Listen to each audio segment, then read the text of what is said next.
Assalamu alaikum wa rahmatullahi wa barakatuh. Gbogbo ẹ̀yin olólùfẹ́ Ọlọ́run. Today is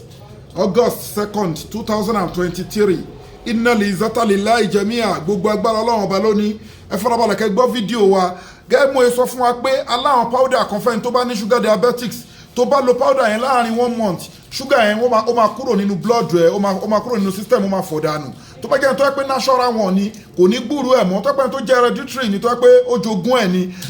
irú ẹni bẹ́ẹ̀ yẹn tó bá ti lọlẹ̀ tán yẹn á dá powder yẹn dúró tó bá tún rise up á tún continue sí ṣe bákan náà la sọ̀rọ̀ nípa powder tó jẹ́ pé olówó òrí lékọ́ olówó òrí mọ́tò rà òrí nǹkan dáadáa ṣe monitoring spirit wọ́n monitor ẹ̀ kiri ogun oṣó ogun àjẹ́ ìfàyàbalẹ̀ ò sí ó wà lóyìnbó ó ń ṣiṣẹ́ bí aláìṣe mo sọ fún pé àwọn powder kan wà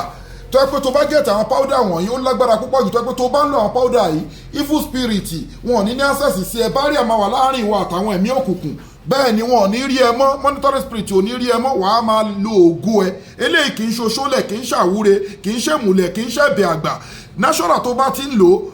bárí àmà láàrin wa àti evil world ni wọn ní nasa ìṣẹ̀wá lè máa gbélé ayé ṣeun rere gbogbo ẹni tẹ́ ń bẹ lọ́wọ́ bá fún ọmọ tẹni cancer tẹni diabetes tẹni asthma èyíkéyìí nínú àìsàn blockage tube ni fibroid ni ẹ gbìyànjú ẹ get product wa à ń lo DHL ní South Africa a dẹ̀ ń lo GIG logistic company ní Nàìjíríà irú òní nísìnyí báyìí à ń send product wa lọ sí Chicago a dẹ̀ ń send ẹ̀ lọ sí Belgium rí báyìí Ọlọ́run bá ló ní gbogbo agbára ìlú méjì tá à ń send lọ lónìí nìyẹn Chicago nínú United States of America also ní Belgium so ẹ gbìyànjú ẹ WhatsApp wa lórí +2761295638 innal izzata lillahi jami'a gbogbo agbára Ọlọ́run ọba ló ní adúpẹ́ fún gbogbo ẹ̀yin customers wa all over the world